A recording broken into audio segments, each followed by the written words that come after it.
You're just a laborer. At the moment that changed everything, the elevator doors slid open onto polished marble, and the noise hit him first.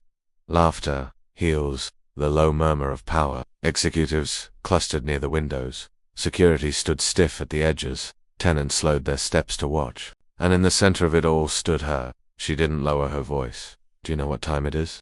the CEO snapped, eyes raking over his dusted boots, his reflective vest, the hard hat tucked calmly under his arm. "This isn't a job site. This is a billion-dollar property," he said. Nah, he didn't flinch. He simply stood there, shoulders squared, gaze steady, absorbing the words like he'd absorbed worse. She scoffed. "You people always think the rules bend for you. Late, unprepared, expecting someone else to clean it up." A ripple of discomfort passed through the crowd. No one intervened. "You're replaceable," she continued, sharper now, louder. "There are 100 men who could do what you do, maybe better, maybe without tracking dirt across my floors." A few executives exchanged glances. One smirked. Another stared at the ceiling, pretending not to hear. Silence became permission. Her voice dripped with certainty, the kind that comes from never being questioned. Every word was a reminder of who she believed mattered and who didn't. He glanced down, not in shame, but restraint. Silence, chosen carefully. She mistook it for submission. "I don't have time for excuses," she said. "Finish whatever you're doing and get out of my way. This building doesn't belong to you." The words landed heavy. Security shifted closer, phones quietly lifted. A tenant whispered, "Is she serious?" Another looked away, suddenly fascinated by his phone. Still, he didn't speak. He thought of his daughter's lunch, packed at dawn, of calloused hands washing paint from skin that never seemed to come clean, of lessons learned early. Dignity isn't loud. Strength doesn't beg. The CEO exhaled in irritation. "Are you deaf?" I said. "Move." Finally, he raised his eyes, calm, clear and angry, unbroken, watching carefully, measuring the room, remembering every face. In that moment, something felt wrong, not with him, but with the story everyone thought they were watching, because the man standing there wasn't lost. He wasn't confused, and he wasn't afraid. But what the CEO didn't realize was that there's nobody had a reason for being there that would soon shake the entire building, the company, and everyone who underestimated him that day, in ways none of them could imagine. "Bow on display, a public humiliation," she smiled, thin and practiced, the kind of smile reserved for victories that require witnesses. "See these floors?" she said, tapping her heel. "Italian marble, worth more than your truck." A few people chuckled, unsure if they were allowed to. Her eyes dropped to his boots. "Those don't belong here," she said. "This is a corporate environment. Know your place," she said it slowly, savoring each word. He remained still, hands relaxed, breath even. "That's silence," she continued. "That's what compliance looks like. Learn from it." She turned to the executives, as if teaching a seminar. "This is why order matters. If you let labor forget who they serve, everything falls apart." Security stepped closer, not touching him, not yet, just close enough to remind him where force lived. She circled him, inspecting. "Do you even have clearance to be on this floor? Or did you wander up here hoping no one would notice?" Her laugh was sharp. "Confidence is cute. Credentials are better." Someone coughed.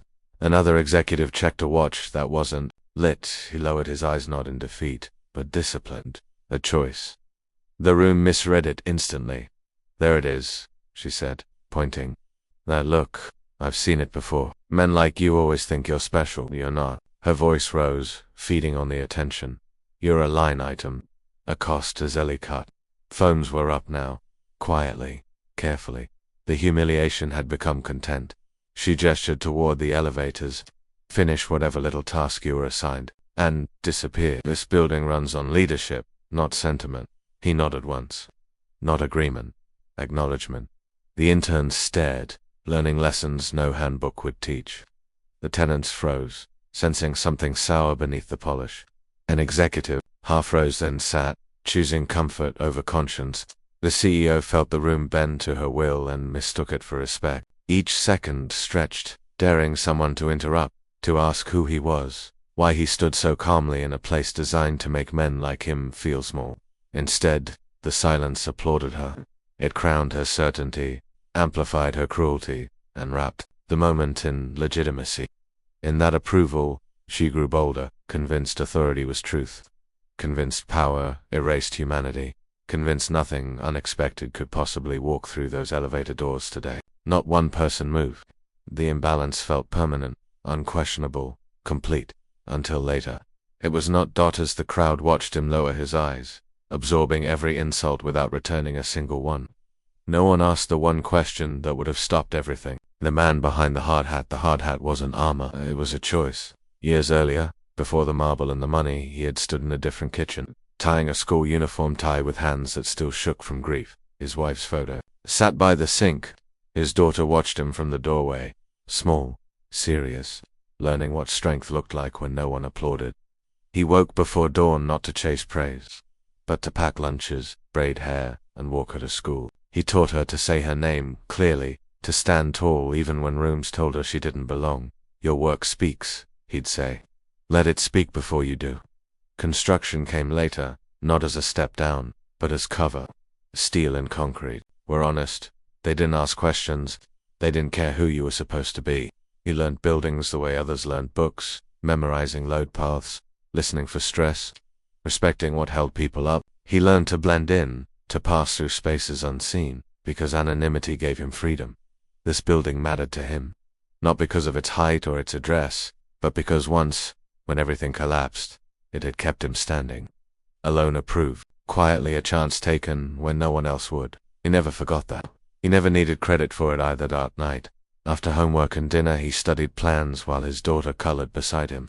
She thought he fixed things. In a way, did he fix mornings?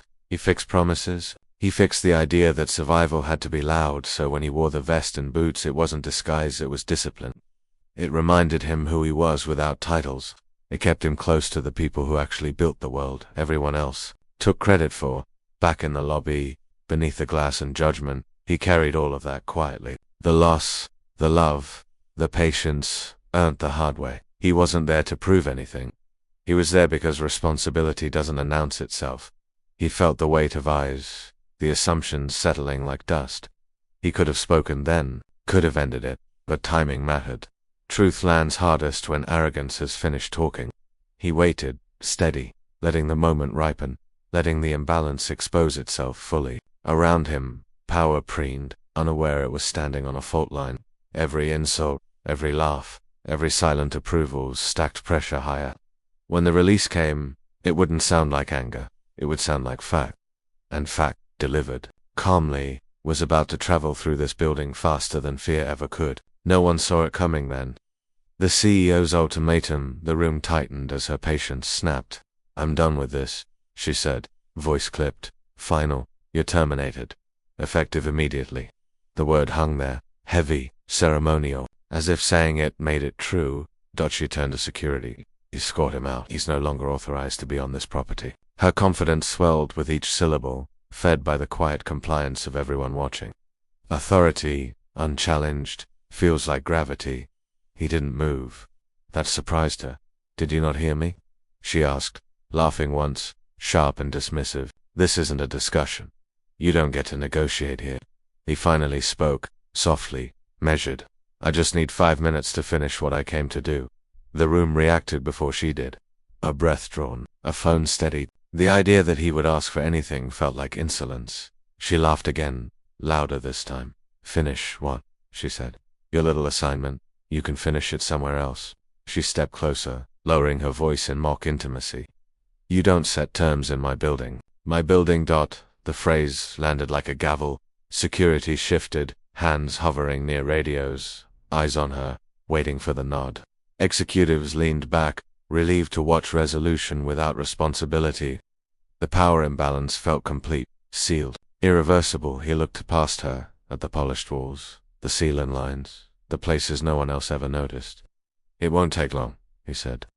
And it matters.